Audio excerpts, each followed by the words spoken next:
মানছো কই যাস ইয়া কিরা কিরে কালকা বেলা তোরা পুলিশে ধরে নিছে আরে বেটা কই না বেটা পুলিশের বেটা খায় রে কাম না বেটা হুদ দুধ দিয়ে বেটা কালকে আমার ধরে লেগেছে গা কি লেগে ধরে নিছে তুমি আরে বেটা কই না বেটা কালকে বাজারে একটা মোরগ বেচতাম গেছিলাম বেটা ঠিক তো আছে তুই মুরগ বেচবি না বাজারে নিয়া ঠিক তো আছে আমি সিধা সিধা কাস্টমারের একদম কইছি 300 টাকা একটু কমিতো না ঠিক তো আছে তুই 300 টাকা কবি না এটা কি তুই 50 টাকা 60 টাকা কবি নি মুরগ তো 300 টাকা কবি তুই বেচতে গেছিস 300 টাকা কবি না ঠিক তো আছে দূর বেটা কাস্টমার কো 50 টাকা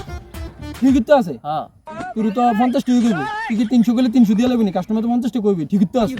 আরে অনেকক্ষণ দামাদামি করে 100 টাকা দিয়েছি ঠিক তো আছে তুই 100 টাকা দিয়ে লাগবি না তুই এটা লইয়া কি সারাদিন বইয়া থাকবি না সারা রাত কি মুরগ একটা লইয়া থাকবি না ঠিক তো আছে 100 টাকা দিয়ে লাগবি না তুই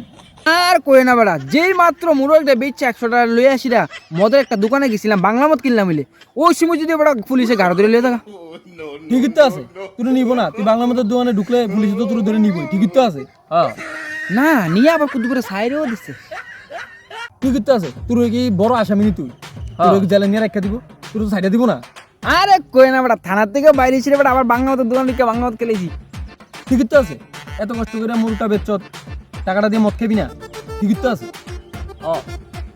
আপনারা এতক্ষণ ধরে কথা কইতেছেন একবার তো জিজ্ঞাসা করলেন না যে মুরগটা কোত্থেকে আনছি ঠিক তো আছে কথাটা তো জিজ্ঞাসা করলাম না কইতে রানছ মুরগটা মুরগটা আপনারা বেতে আনছি ঠিক কইতো আছে জগন্নাথ প্রেমানন্দ এটা তো ঠিক হলো না ঠিক আছে